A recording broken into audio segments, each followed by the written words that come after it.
আলাইকুম, আমি নিসা আবার চলে আসলাম। এটা ঈদের পঞ্চম দিন। হঠাৎ করে দুপুরবেলা প্ল্যানিং করলো ফ্যামিলি সবাই মিলে মাওয়া যাওয়া হবে, তাই সে উদ্দেশ্যেই রেডি হইলাম। আর এই তো আমি জুতা নিয়ে কনফিউশনে পড়ে গেছি, কারণ ওখানে হাঁটতে হবে, শুনছি ওখানে নাকি একটু হাঁটতে হবে। তো কোনটা পরবো ভাবতেছি, কমফোর্টেবল নাকি। শেষে কমফোর্টেবলটাই বেছে নিলাম এবং এখন এই তো আমি পুরোপুরি রেডি, গাড়ির জন্য অপেক্ষা করছি। গাড়ির জন্য অপেক্ষা করতে করতে আসলে হঠাৎ করে প্ল্যান করা হয়েছে, তাই একটু গাড়ি আসতে লেটও করতেছিল এবং গাড়িতে উঠে অলরেডি গাড়ি ছেড়েও গেছে। এবং মাওয়ার রাস্তাটা আমার অনেক পছন্দের, মানে কোনো ভাঙা টাঙা নাই, কিছু নেই, একদম স্মুথ, যাইতেও ভালো লাগে। পুরো রাস্তাটা অনেক সুন্দর।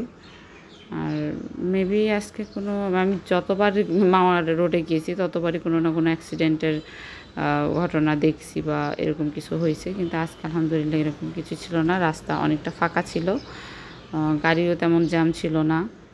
আর এই তো, আর যেহেতু দুপুরবেলা প্ল্যানিং করছিলাম, যাইতে যাইতে আমাদের বিকেল হয়ে গেছে। আমরা সূর্য অলরেডি সানসেট হওয়া শুরু করে দিছে। আর এই তো মাওয়াতে পৌঁছে গেলাম। এখন সবাই মিলে প্রচুর ভিড় ছিল, মানে ভিড়ের জন্য আমার অনেক সায় লাগতেছিল ভিডিও করতে। আর যদিও সত্যি কথা বলতে আজকে ক্যামেরাম্যান পাইছিলাম একটা ভালো, বাট ক্যামেরাম্যানের কাছে সিরিয়াল খুব একটা ছিল না, সে খুব একটা ভালো মানে আমাকে সার্ভিস দিতে পারতেছিল না, কারণ অনেকজন গিয়েছিলাম ফুল ফ্যামিলি সহ। তারপরেই তো সন্ধ্যার পরে কাবাব ঘর থেকে তিনটা মাছের, মেবি তেলাপিয়া মাছের গ্রিল নেওয়া হয়েছিল।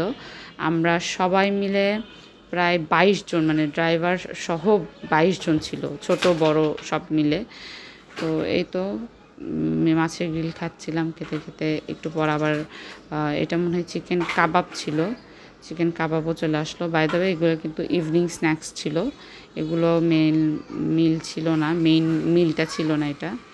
তারপর একটু মেলাতে ঘোরাঘুরি করলাম।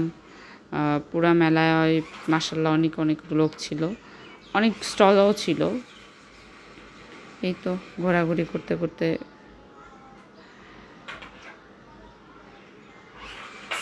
ছেলেকে কিছুক্ষণ কিছু রাইডে উঠাইলাম। ও আরও অনেক রাইডে উঠতে চাচ্ছিল, নৌকা বা এরকম আরও অনেক রাইড ছিল, কিন্তু সত্যি কথা বলতে ও ছোট, একা উঠতে পারবে না, ওর সাথে কারো থাকতে হবে। আর আমি অনেক ভয় পাই, আমার পক্ষে সম্ভব না, আর ওর বাবা তো উঠবেই না। আর এই তো আমাদের যেটার জন্য মাওয়া আসা, ইলিশ মাছ এবং ইলিশ মাছের লেজের ভর্তা, সেগুলো চলে এসেছে এবং অলরেডি আমরা খাওয়া দাওয়াও শুরু করে দিয়েছি। অ্যান্ড সিরিয়াসলি ইলিশ মাছের লেজের ভর্তাটা অনেক মজা ছিল এবং আরেকটা ভর্তা ছিল ও মাছের ভর্তা, ওটা অনেক মজা ছিল। এই তো খাওয়া দাওয়া শেষে এখন একটু হাঁটাহাঁটি করতেছিলাম, হাঁটাহাঁটি করে বাড়ির উদ্দেশ্যে রওনা দিচ্ছি। এই তো এই ছোট্ট একটা মিনি ব্লগ ছিল, ভালো লাগলে লাইক করবেন, এতটুকুই। আর সবাই মিলে পিছনে, আমি তো সামনে ছিলাম এবং সবাই পিছনে অনেক আনন্দ করতেছিল। আল্লাহ হাফেজ।